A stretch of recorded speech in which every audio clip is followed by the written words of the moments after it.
Welcome to the weekend, my loves. I'm so excited for this Halloween vlog.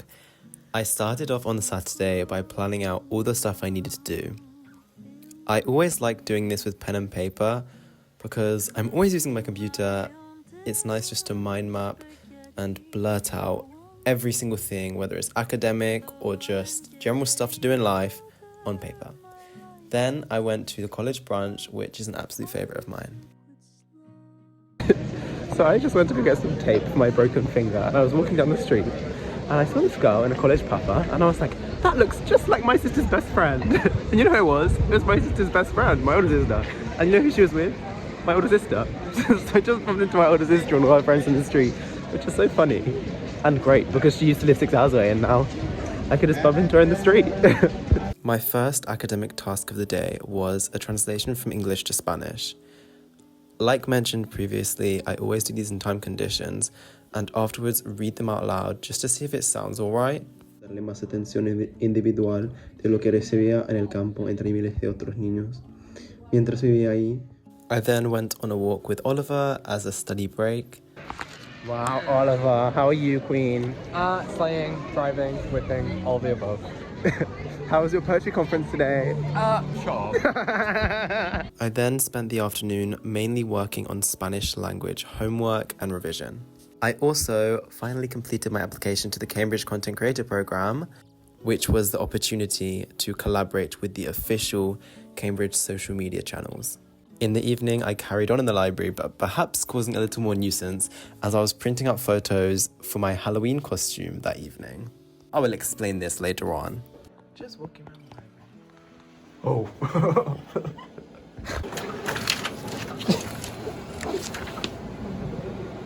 It's gorgeous. What? Should be in the vlog. Wow. Wow. Whoa, should be in the vlog? Yes. Singing meal prep. Meal prep with Andrew. Oh, Larry Starlinson. Yes. Yes. This is the outfit. It's the front. And a little bit of side boob. And this is the back. Wow. What's your commentary? My commentary. Turn the camera out. I think it's avant-garde. I think no one else will have a costume like it. I think it's true. Yeah. And I've got my shirt here for when this eventually comes off. But I think it's kind of cute. An explanation of why this was my outfit.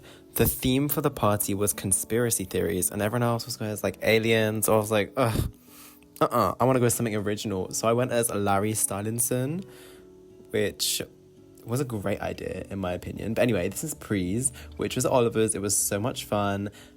There was a special guest there. So what's the criteria for this vlog? Say the vlog. Wait. Hi vlog, this is me, this is just Ken. Whoa! What's your first It's a very nice cake. And it's nice to see everyone. Cambridge is weird. Am I allowed to swear on the vlog? I'm gonna cuss out. You can bleep me on the vlog.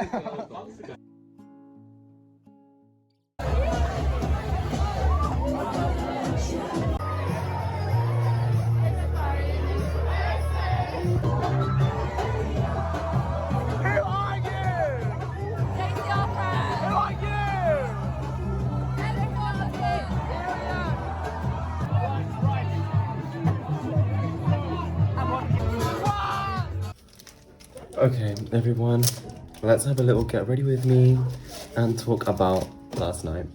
So, last night was so fun. It was my first, purr!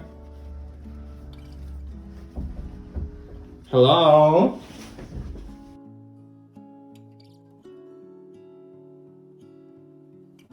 So basically, to update you on last night, is that the party was really good and it was just a bit of a shame that Oliver wasn't there. Oliver was doing a different event in his flat. But I had so much fun with Christina and all my friends from college. After the party, I went to Afters, and my friends accom, and their accommodation is so nice. I think it's one of the best rooms in John's. It's just got everything. It's massive. This massive living room and 2 floors. But yeah, it was really nice because I spoke to some other friends from college there afterwards, and it was just really cool. So I had so much fun. I then went to Sydney Sussex College, where I spoke to some finalists about their experience on the year abroad. It was really helpful because I want to do something in Latin America. I've still got a lot to plan, but yeah, I'm really excited to just kind of get everything organised. I hit a quick gym sesh before going to cheer practice. Because I was injured, I couldn't take part in the normal training. However, my coach was really helpful, thank you so much Ailey, because they gave me other exercises that I could still work on, despite my broken finger. Back home, we had some friends over to carve some pumpkins. This is the reason Georgia bought 11 pumpkins earlier on, and then I had Oliver over for dinner. And we went for a cute evening walk around Cambridge, looking at all the Halloween decorations, then off to bed early to catch up from the lack of sleep the day before. Good morning, everybody. Let me tell you a story. So, the clocks went back yesterday and I forgot to change my physical alarm clock, which I like to use because then it means that in the morning you don't just go on your phone for the first thing and get swept away in a digital storm. And that meant that when I set my alarm this morning for 8:45, it actually woke me up at 7:45, which at first I was really annoyed about, but it's actually been really nice. Like, I've had an hour to myself getting ready. I've got my porridge over here, I've meal prepped, and yeah, I'm just feeling great. I'm gonna be going to the library and there and working by 9 a.m, which is really good. And another thing I wanted to talk about is kind of my morning routine. I've already spoken about my morning routine a bit, but normally what I do, and the reason I kind of let myself have a long time to get ready, is I've always got some sort of podcast plugged in, or I'm practicing my languages, even if it's just speaking out loud. So French and Spanish, obviously my French, Spanish, Italian are my high level languages, and then Portuguese is kind of intermediate, and so is Catalan's beginner, but hopefully I'll get to the intermediate level. So I'm just practicing all those in the morning because I want to practice all of them every single day, even if it's only a few minutes. But yeah, I'm really excited for today. It's gonna be such a good day.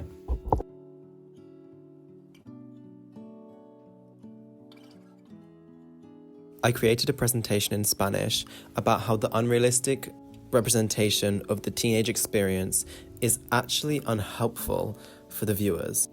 I especially focused on body image. Okay, I just had my first supervision and it went really well. I kind of forget that, like, practicing my languages every single day means I feel like I've not lost fluency, so I'm really happy about that. I'm really happy with my level of Spanish. I'm going off to Jesus at the moment to collect my bike. Well, not Jesus, but near Jesus. And basically, today, I've already explained that in my course is pretty much split into language things, so like translation, audio visual stuff, and then also literature, philosophy, history, things like that.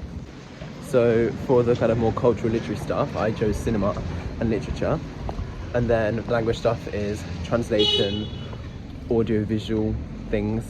And today I'm just working on the language stuff because sometimes I need to mentally separate and be like, okay, today's a language day, or today's an essay day, today we're doing literature, today we're just doing cinema. And it helps me feel like I'm more on top of things rather than just having a million deadlines and not knowing where to start. Oh, I pee half of my bread.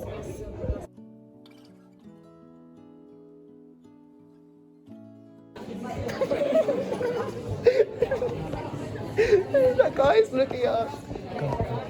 Go.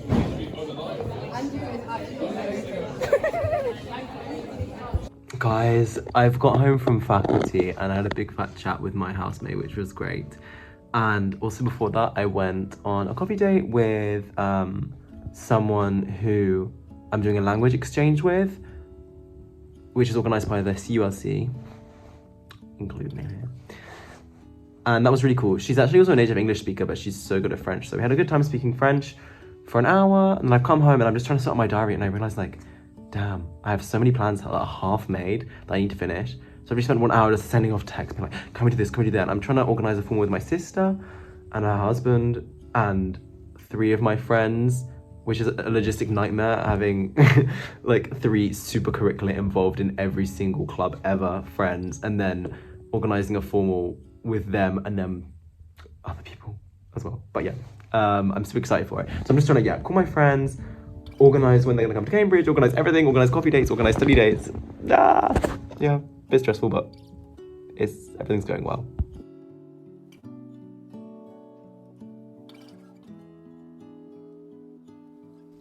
Guys, it has been a long day. It's been a great day. I've done so much stuff, But it's been long, so I'm gonna sleep for about an hour before getting ready to go out. So I might get to the club about midnight, 11:30. But yeah, just have a power nap. I've just spent such a very multilingual day. Like, I had 2 hours of Spanish classes, all in Spanish. Speaking Spanish with my friend, bit of Spanglish because my brain was a little bit broken. Had like a 1 hour call in Italian with my friend, went on a coffee day in French, studying Catalan, Portuguese podcasts. Oh, but yeah, I'm tired. And also I had really the best dinner ever with Daniela. She's just a friend that I made this year, and just really sweet, really understanding, and lessons good things from this friendship. All right, so this is the shirt that I have set aside for Halloween, one of my old school shirts that I'm gonna ruin, and I need to chop it up and put some fake blood on it. I'm not that artsy. Normally when it comes to these sorts of creative things, I normally just rope along Oliver, but yeah.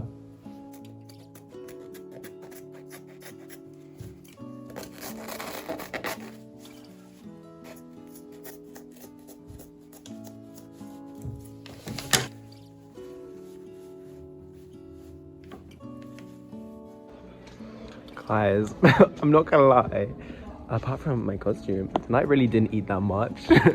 It's fine, but I was just being the sober drunk friend. The designated sober friend. Which is fine, has to be done, but still not much fun. Hi guys, it's 4 AM and I'm having dinner with my housemate. Let's do a lunch tour. Protein packed bar, gym roller, sugar snaps, and ribbon noodles with pre-prepared protein, peanut butter, noodles, sauce. Come on, y'all. Like a formal fork in the wok. Come on, my fancy fork. 4 AM. Munchies, yay! Hey. It is 5 past 5 AM. And I'm still awake. I've not gone to bed yet. And why? Is it because I need to stay up all night because I need to do so much work? It's not because of that. Actually, because what happened was that when I got home from the club, I walked into the kitchen and, well, I heard someone there, so I walked into the kitchen and actually it was my housemate who was there. And we just, like, had a great chat. Like, we were just talking, just kind of chit-chatting as I was having my snack back from the club. And we had a really good chat, and we kept on talking until 5 AM. And I just thought, like, there was part of me was like, go to bed, you need to go to bed right now. But also, it was just one of those late night deep chats, and it was really helping me, like, question things about myself and reflect on the sort of person I am, I guess. And then I had the thought of, you know, when I end Cambridge, am I going to look back and think, I wish I worked 10 extra minutes on that supervision, or I wish I did an extra hour on that essay, or I wish I worked harder. I'm not going to think that I'm going to value the time that I stayed in my kitchen till 5 AM chatting to my roommate because I was having a really good chat, or the time that I had a girls' night in with Christina and, you know, we laughed so much that my stomach got up, things like that. So why, you know, I'm a very hard worker.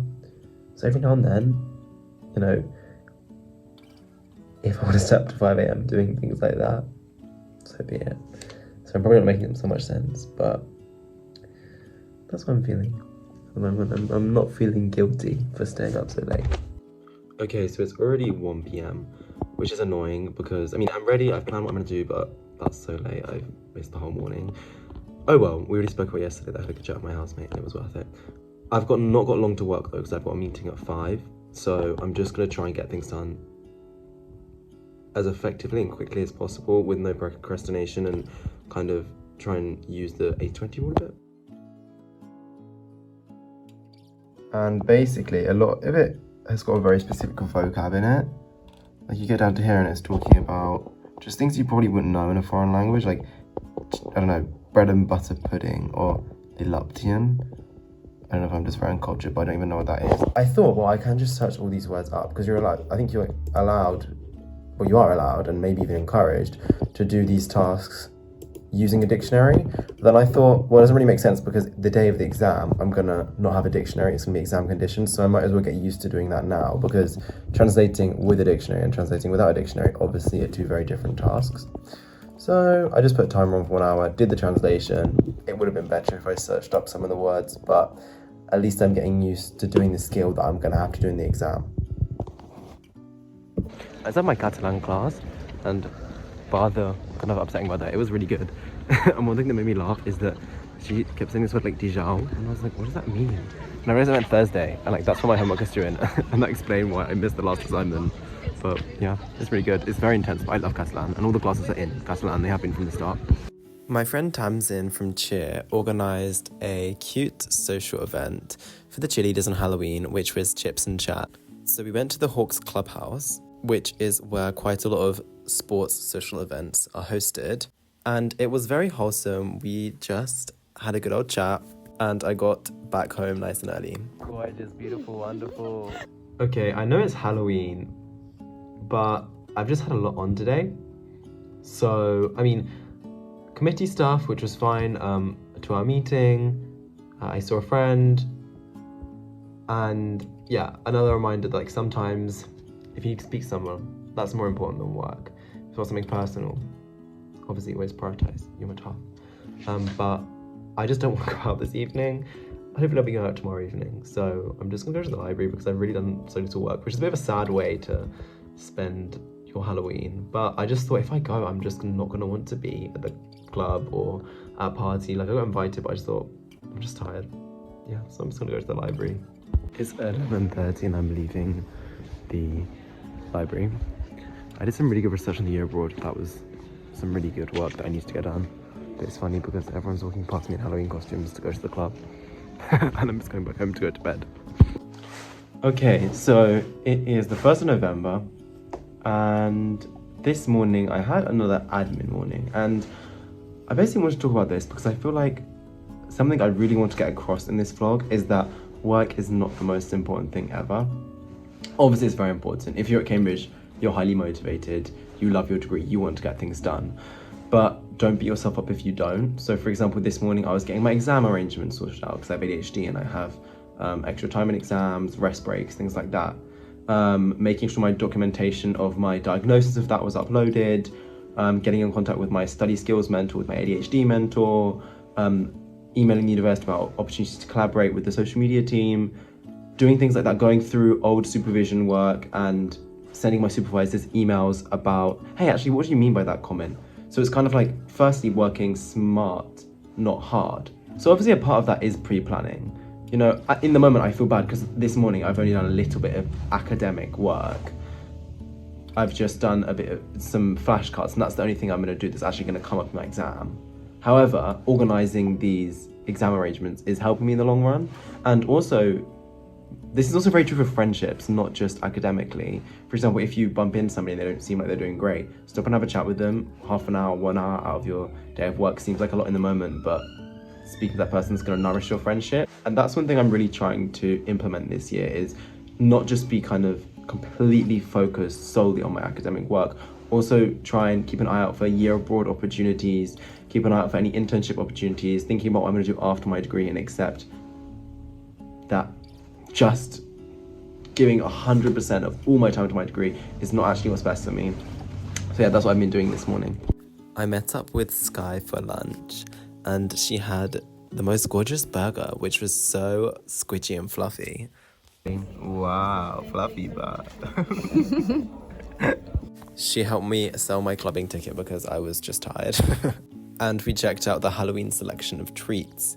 Here is a classic strawberry smoothie, and then I was walking off to Sidgwick's site to get to the library and get on with some work. I met up with my friend Claire in the Modern and Medieval Languages Library, which, by the way, offers free tea and biscuits every Wednesday at 3 p.m. So we got there in time for that, and then I started just banging through the work. I was typing up lecture notes and then making flashcards of my errors in my previous translations. This is the main thing that I do to revise for any language exams at Cambridge. And it consists of going through my marked work alongside the English translation and then the model French translation. I compile all of this information into a flashcard, but I tried to be as judicious as possible because you can't add everything. You have to choose, okay, what is really important and how could I tackle a similar grammar construction that could come up in a future translation, even if I don't know all the vocabulary. Basically, so I went shopping and I'm unpacking now with all the random stuff I've got. And one of my favourite things, which has been my obsession recently, is chicken. Because I was vegan and vegetarian, and so I've not eaten chicken in like years. And I tried it and I was like, this is revolutionary, this is life-changing. And I went to Oliver and I was like, Oliver, I've found this new crazy thing, like, I'm just obsessed with it. He was like, what is it? What is it? I was like, it's chicken. He was like, go. So yeah. Chicken, yeah. Pasta review. Oliver, what did you make? Just pasta. Just gorgeous, wonderful Pasta with all this stuff in it. Yummy. Keep me nourished, babe. Okay, so these are all the tasks that I need to do for my Catalan paper. For the first 2 terms, it's just language teaching, and then after that, it's literature as well. But they move so fast because in 16 weeks, they expect you to get from, or 16 or 20 weeks of teaching, they expect you to get from 0 to a level B1 or B2 level, which is really tough. So basically going from 0 to intermediate in very little time. So it's a lot of work to do. And because I've got commitments this evening, I'm going to put a 1 hour timer on and just get as much done as I can in that 1 hour, and then just think, that's it. So I just got back from a very interesting evening. I went out to an Italian society event in the pub, and then there was no one there, but I bumped into my friend Alice and her friend, and we just sat and chatted, and that was great. It was really funny. And then after that, I got a message on the Italian chat, this other guy that went, and there was no one there, and he was like, come to Trinity Bar. So I went to Trinity College Bar, which is really nice, and I had fun. But Trinity and John's are enemies, so maybe I shouldn't be saying that. But yeah, I had fun.